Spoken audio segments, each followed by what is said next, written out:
सिद्धेभ्यः ओम नमः सिद्धेभ्यः ओम नमः सिद्धेभ्यः।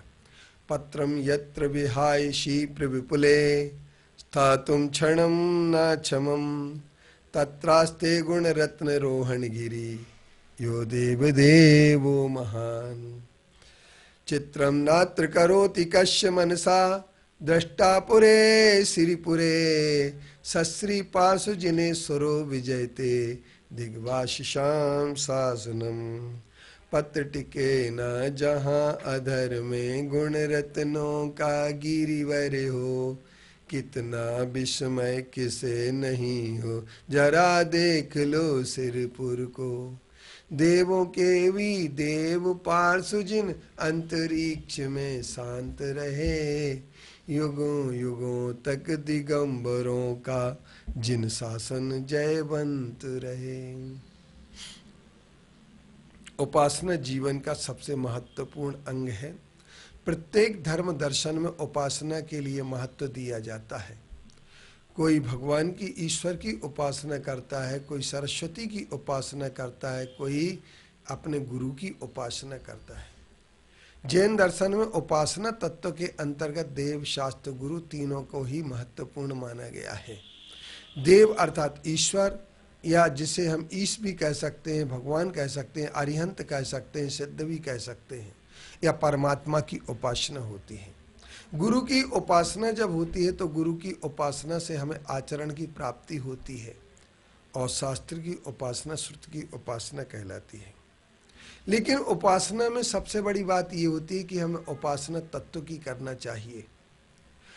तत्व की उपासना करने से व्यक्ति के पास कभी भी मोह फटक नहीं सकता है कि प्रेम तो होता है लेकिन वह प्रेम मोह में नहीं बदल पाता। जो तत्व से प्रेम करता है वह मोह से बचता है, और जो तत्व से प्रेम नहीं करता है वह व्यक्ति से प्रेम करने लगता है तो वह किसी जाति पंथ और संप्रदाय के रंग में रंग जाता है, और जाति और पंथ और संप्रदाय के रंग में रंगा हुआ व्यक्ति एक बावला बन जाता है, और वह एक न एक दिन धर्म के नाम पर अपराध करना प्रारंभ कर देता है। और सबसे बड़ा अपराध वह यह होता है कि वह तत्व की बात तो करता है परंतु तत्व उच्च आचरण में उतरता दिखाई नहीं देता है।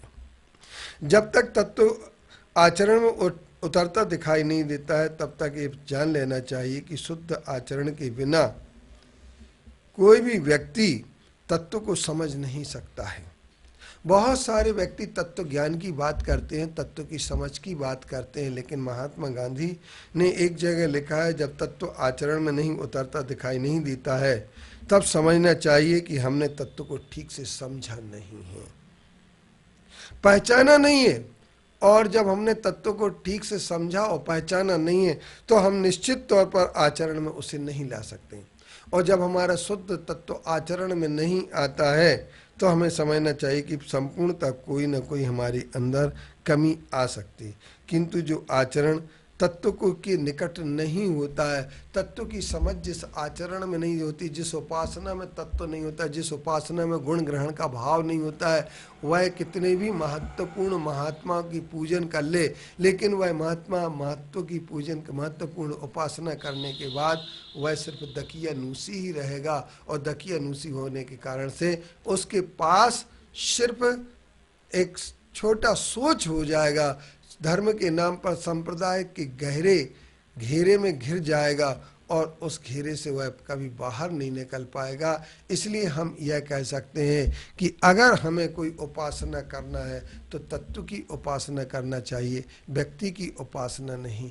क्योंकि व्यक्ति की उपासना करने से ही पंथ और संप्रदाय के जन्म होते हैं, और पंथ की संकीर्णता या संप्रदाय की संकीर्णता व्यक्ति को हमेशा एक ध्यान रखना तत्व ज्ञान से वंचित कर देती है। और तत्व ज्ञान से जब हम वंचित हो जाते हैं, संप्रदाय और जाति और पंथ के रंग में रंग जाते हैं, तो हमें भय आशा स्नेह लोभ से ही हम उपासना करते हैं। किसी भी के भय से उपासना करने या लोभ से उपासना करना उसके लिए अंधविश्वास से बाहर निकलने का कोई अवसर नहीं होता है।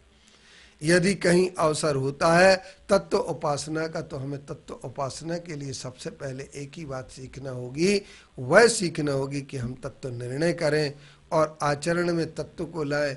और अपने आचरण को तत्व से जोड़े। उपासना में भी तत्व केंद्रित उपासना होना चाहिए, जिससे कि हम अनेक प्रकार की विकृतियों से बचते रहें, अंधविश्वास से ऊपर उठ करके अपनी आत्मा के कल्याण के पथ में निरंतर लग सके।